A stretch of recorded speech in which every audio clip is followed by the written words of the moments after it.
আজ শুভ সন্ধ্যা। তাই আমি রেডি হলাম, ইতু ঠাকুর বিসর্জন করব বলে রেডি হচ্ছিলাম। মাকে তো ইতু ঠাকুর ফেলতেই নেই। মা তবুও আমাকে অনেকটাই সাহায্য করছিল সকাল থেকেই। এই যে ঠাকুর লাগানো হয়ে গেছে, সন্ধ্যের সময় খেতে দিয়েছিলাম ফল দিয়ে। দেখতে ফল শসা আপেল দিয়ে, এই যে শসা, আপেল, লেবু, খেজুর, শাঁকালু, চিড়ে মুরকি দিয়ে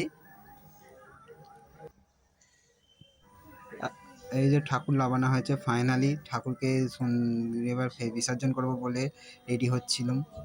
শীত এতই ঠান্ডা, রাত্রি প্রায় 10:30 বাজে। তাই রেডি হয়ে খালি গায়ে দাঁড়িয়ে আছি ঘরেতে।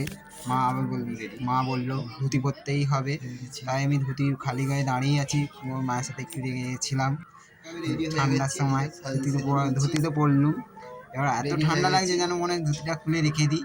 তাই বারবার বলছি তাড়াতাড়ি করো। তাই ধুতি পরেছি। দেখতেই তো কেমন লাগছে আমাকে ধুতি পরে, তোমাদের বলবে আমাকে। এই যে ঠাকুরের কাছে চলে এসেছি, ঠাকুরের উপর ঘরে দোতলায় উঠে ঠাকুরকে প্রণাম করলাম। এত ঠান্ডা লাগছে যে প্রণাম করতে আমাকে যেন ঠান্ডা লাগছে।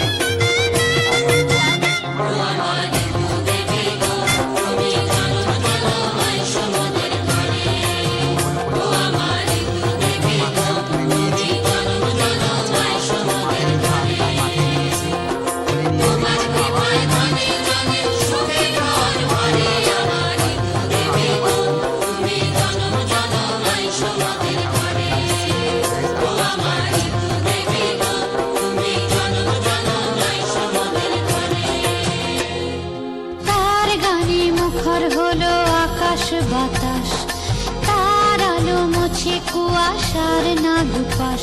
শুনো হে তুমি গো মোদের মা, শুনো হে মুছে দাও কালি